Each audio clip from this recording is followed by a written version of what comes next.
Welcome to Mary's Life in Australia. Today ay kababalik lang namin sa shop. Galing kami sa doktor papala ng aking asawa. So, bago tayo magsimula, kamusta muna kayong lahat dyan? I hope everyone's okay. Medyo lumalamig-lamig na yung weather ng kaunti. Ngayong araw na to, kababalik lang namin sa doktor dahil sa asawa ko. Tapos sabi ko sa kanya, tigil niya ako sa tindahan ng mga incheck. You know, Chinese shop because I feel like cooking some kare-kare. So, namili ako ng mga ingredients at kahapon, nag-request ako sa IGA if she can keep me at least 2 bags of oxtail. Kasi lately, it's becoming a little bit popular that it's hard to find them selling at the shop. So, kahapon when I went to IGA, I talked to the lady owner there. I said, will you be having some oxtail delivered? And since she said, sabi niya, 6 na pong packet daw ng oxtail yung darating kahapon. But when we got there ng mga bandang alas 7 na ng gabi, kasi yun lang ang time na meron ako, 6 na lang ang natitira. Kaya nga ibig ko sabihin na ganun ka-popular ang oxtail ngayon. Samantalang nung araw, nung bagong dating ako dito, yung mga oxtail, hindi yan pinapansin, pati yung mga chicken neck, pati yung mga chicken legs, hindi yan pinapansin dito, yung mga atay-atay. Pero ngayon, ano na, yung binibili na, tinitinda na sa shop. Pagka nakakakita ako ng magandang soft bones pork, talagang binibili ko yan. Hindi naman ako palaging kumakain ng mga ganito, pero gusto ko, pag nakakita ko, I will buy so that ilalagay ko siya sa fridge. O katulad nito, binili ko ito kahapon, ayan. So, hihiwa-hiwain ko, pakukuluin ko, pero bukas ko na siya iluluto. Yan yung pressure cooker na pinagsalangan ko ng oxtail, pero isinet ko lang siya kanina sa meat stew. It took about half an hour, tapos pinatay ko na, kasi nagkamali ako, napindot ko yung, nahila ko yung cord ng itong lutuan na to, pressure cooker, nang hindi pa ready. Buti na nga lang, luto na yung ano, yung laman. So anyway, yung laman nandito siya. Tinuloy ko ng pakuluan dito kasi isasama ko na yung mga gulay. Ayan. So lumambot naman siya. Ayan. Nako, sarap pa naman ang kain ko mamayang gabi. Nako. So ngayon, ito yung ano, yung mga halo. Bumili ako ng pechay. Ayan, nakikita nyo, sariwang-sariwa pa. Tapos itong beans. Ayan, mahilig ako dyan. Kasama na yung sibuyas kanina doon sa pinakukulaan. Meron akong talong. Hihiwain ko pa yan. Tapos tatadtarin ko to. Tapos 2 packet siguro ng ano. Siguro ito, kasi madaling madurog ang ano eh. Ano ba tawag dito?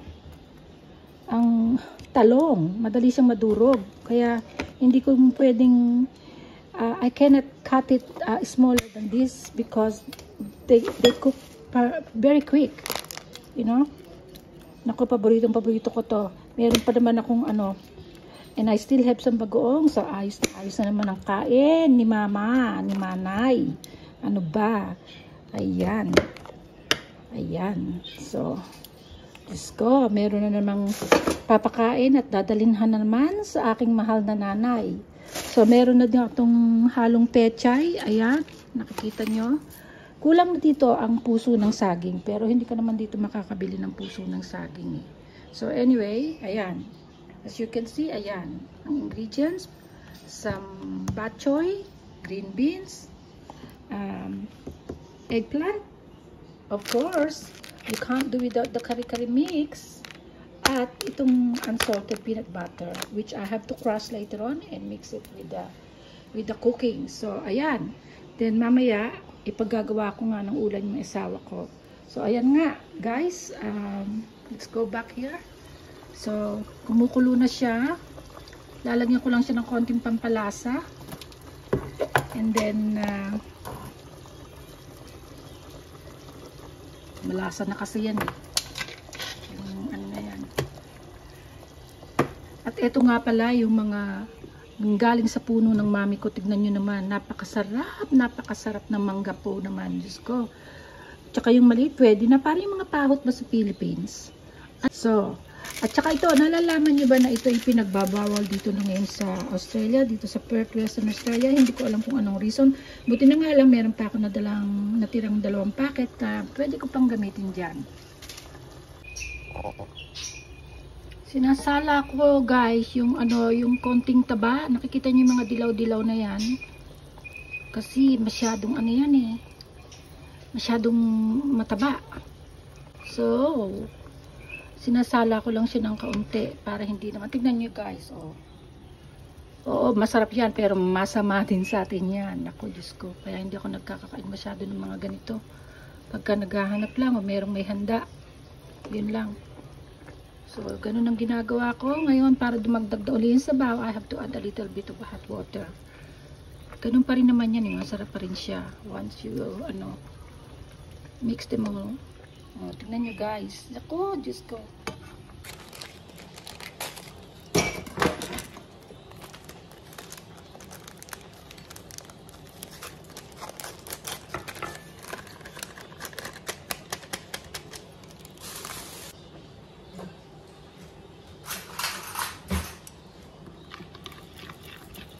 Nilagyan ko lang to ng tubig.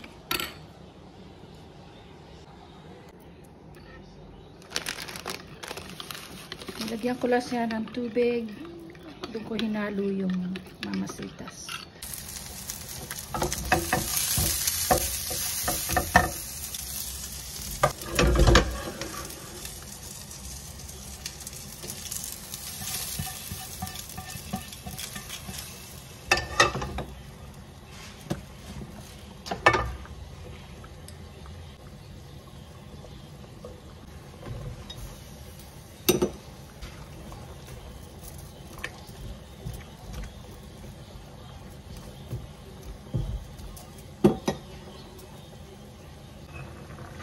Crushed nuts.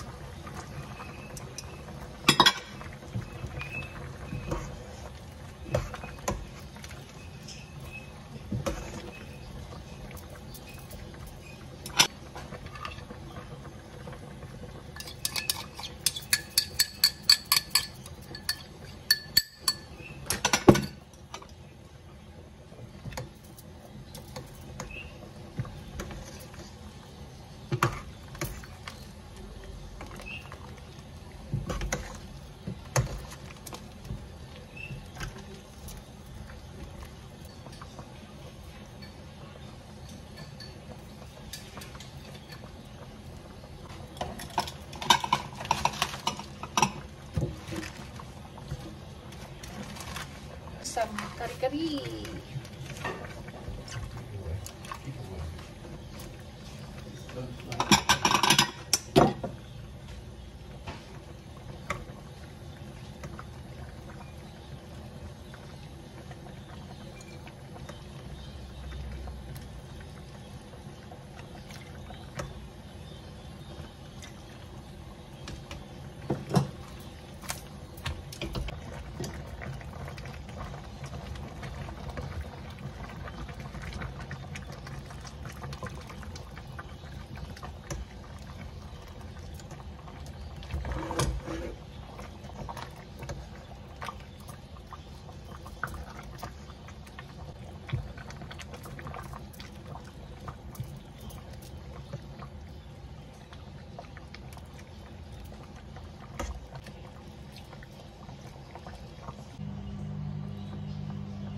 It's cooked.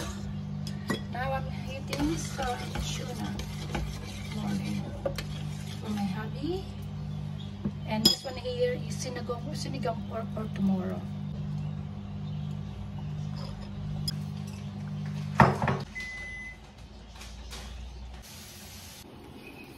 Ayan guys, ang buhay natin.